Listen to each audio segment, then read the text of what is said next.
আসসালামু আলাইকুম এভরিওয়ান। এতিম ছেলের ভালোবাসা 20 নম্বর পার্ট আর 16 থেকে 19 নম্বর পার্ট যারা যারা আমার ইউটিউব চ্যানেল থেকে দেখেছেন তাদেরকে অনেক ধন্যবাদ। আর যারা যারা এখনো দেখেন নাই আমার ইউটিউব চ্যানেলে গিয়ে দেখে আসতে পারেন। আর একটা কথা, অনেকেই দেখতেছি আমার ভয়েস দিয়ে ভিডিও বানাচ্ছেন কিন্তু কোনো মেনশন দিচ্ছেন না। আরও দেখতেছি যে এই গল্পটি 30+ পার্ট বের করে ফেলছে। তো তোমাদেরকে বলতেছি এইভাবে আমার অডিয়েন্সগুলোকে বিভ্রান্ত করো না। তো চলুন বেশি কথা না বলে শুরু করা যাক। সব কিছু চেক করার পর তবে প্লেনে যাওয়ার অনুমতি মিলল। আগের মতো ম্যাডাম প্লেনের জানালার কাছে আর আমি তার পাশে। প্লেন আকাশে উড়াল দিল। ম্যাডাম তখন বাইরে তাকিয়ে আছে। প্লেন কিছুক্ষণের মধ্যে মেঘের ওপর দিয়ে চলতে লাগলো। কয়েক ঘন্টা পর ঢাকায় প্লেন ল্যান্ড করলো। এয়ারপোর্ট থেকে বের হয়ে এলাম। একটা ট্যাক্সি ভাড়া করে বাসায় চলে আসলাম। আঙ্কেল বাসায় ছিল। আমাদের এভাবে আসতে দেখে অনেকটা অবাক হয়ে পড়ল। 15 দিনের জন্য সুইজারল্যান্ডে গেলে আর 10 দিনের মাথায় চলে এলে যে? আঁকি ম্যাডাম বলল, আব্বু 10 দিনও লাগেনি সব ঘুরে দেখতে।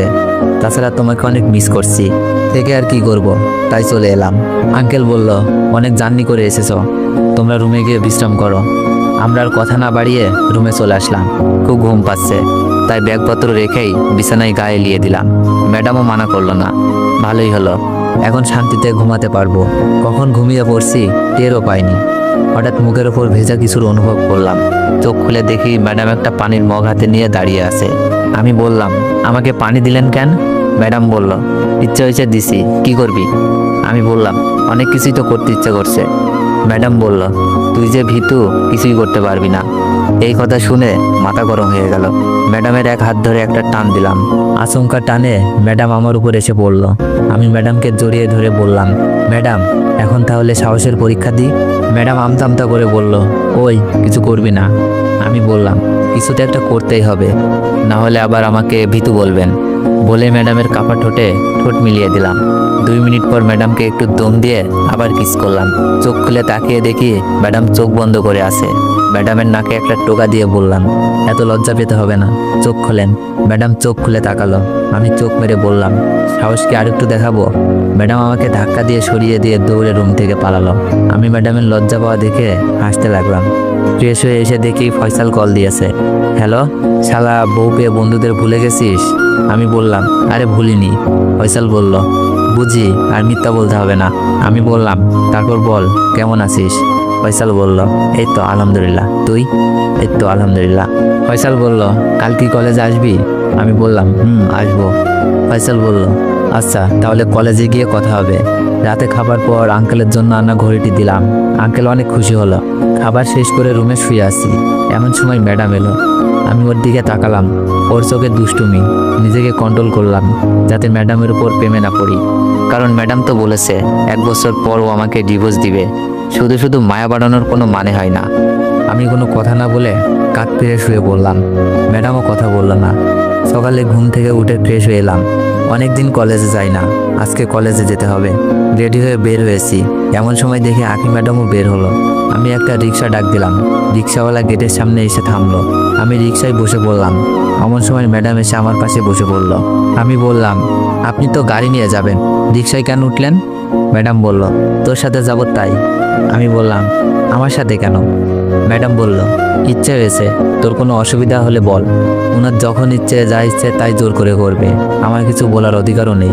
ম্যাডাম বলল, আমি বাঘ না ভাল্লুক যে ভয় এমন গুটিসুটি মেরে বসে আছিস? আমি বললাম, আপনাকে ভয় পেতে যাব কেন? ম্যাডাম বলল, তাহলে অমন করে বলছিস কেন? এদিকে সরে আয়। আমি বললাম, আমার ইচ্ছে হয়েছে তাই বসেছি। ম্যাডাম আর কথা বলল না। একটু পর ম্যাডাম নেমে গেল। আমিও কিছুক্ষণ পর কলেজের সামনে নেমে চলে আসলাম। রিক্সা থেকে নেমে ভাড়াটা দিয়ে কলেজে প্রবেশ করলাম। অনেকদিন পর কলেজে আসলাম, কেমন যেন অন্যরকম লাগছে। আড্ডা দেওয়ার জায়গাটায় দেখি ফয়সাল, সিয়াম, ইমন বসে আছে। আমাকে দেখেই ওরা এসে আমাকে জড়িয়ে ধরল। আমি বললাম, আরে ছাড় তোরা, আমি তো চ্যাপ্টা হয়ে গেলাম। সিয়াম বলল, আরে চ্যাপ্টা হলে সমস্যা নেই, কারণ তোর বউ আছে।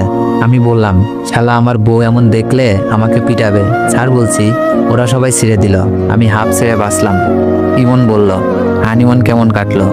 আমি বললাম, এক কথায় অসাধারণ, জীবনেও ভুলব না। ফয়সাল বলল, কি এমন হলো যে জীবনেও ভুলবি না? ফোনটা বের করে মূলব পর্বতের চূড়ায় তোলা ফটোগুলো ওদেরকে দেখালাম। ওরা ফটো দেখেই তো অবাক হয়ে গেল। ওদেরকে বললাম, বল এমন কথা কি ভোলা যায়? সিয়াম বলল, শালা ফটো দেখিয়ে লোভ জাগিয়ে দিলি, আমারও ইচ্ছা হচ্ছে ঘুরতে যেতে। ইমন বলল, আচ্ছা এক্সাম শেষ হলে সবাই মিলে সুইজারল্যান্ডে ঘুরতে যাব। আরও কিছুক্ষণ আড্ডা দিয়ে ক্লাসরুমে গেলাম। একটু পর স্যার এলো, আমাকে অনেকদিন পর দেখে বলল, এতদিন ক্লাসে আসোনি কেন? আমি বললাম, স্যার আসলে ঘুরতে গিয়েছিলাম। স্যার বললেন, সামনে তোমার এক্সাম আর এখন ঘোরাঘুরি করছো? এত ঘোরাঘুরি মোটেও ঠিক না। এই কয়েকদিন অনেক পড়া পিছিয়ে গেছো, কারো কাছ থেকে পড়াগুলো জেনে নিও। আমি বললাম, আচ্ছা স্যার। আমি যতক্ষণ দাঁড়িয়েছিলাম মায়া ততক্ষণ আমার দিকে তাকিয়েছিল। ব্যাপারটা আমাকে বেশ বিরক্ত করছে। ক্লাস থেকে বের হচ্ছি, এমন সময় মায়া আমার হাত ধরে টান দিল। আমি এক ঝটকায় হাত ছাড়িয়ে নিয়ে বললাম, এ কি করছেন? কেউ দেখলে কি ভাববে? মায়া বলল, কে কি ভাবলো সেটা নিয়ে আমার কিছু যায় আসে না। আমি বললাম, কিন্তু আমার আসে। মায়া বলল, অনেক, তোমার সাথে আমার গুরুত্বপূর্ণ কথা আছে। আমি বললাম, কি কথা? মায়া বলল, এখানে না, পার্কে চলো। আমি বললাম, দেখুন আপনার সাথে পার্কে যাওয়ার মতো আমার কোনো ইচ্ছাই নেই। মায়া বলল, তুমি এখনো কি আমার উপর রেগে আছো? আমি বললাম, আমি কারোর ওপর রাগি না। মায়া বলল, তাহলে আমাকে ব্লক করে রাখছো কেন? জানো এই কয়েকদিন তোমার খোঁজ না পেয়ে অনেক কষ্টের দিন কেটেছে। আমি একটু হেসে বললাম, আমার জন্য কারোর কষ্টের দিন কাটে? মায়া বলল, একদম হাসবে না, আমি মোটেও হাসির কথা বলিনি, কিন্তু আমার কাছে হাসির মনে হচ্ছে। মায়া বলল, আচ্ছা তোমার ফোনটা দেখি। কি করবেন? আমার নাম্বারটা আনব্লক করব। তাতে কি হবে? তোমার সাথে কথা বলবো।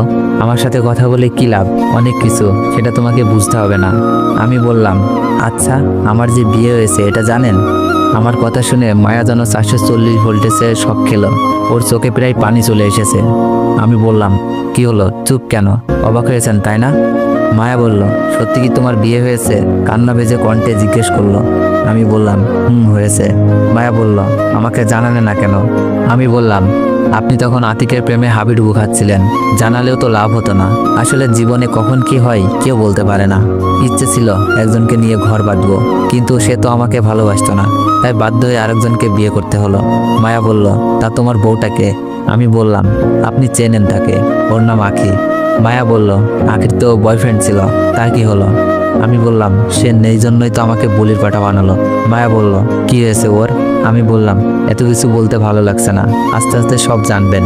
বাসায় কাজ আছে, এখন আসি। তো এভরিওয়ান, নেক্সট পার্ট চাইলে একটু বেশি বেশি কমেন্ট করুন আর একটু বেশি বেশি কপি লিঙ্ক করে দিন। ধন্যবাদ।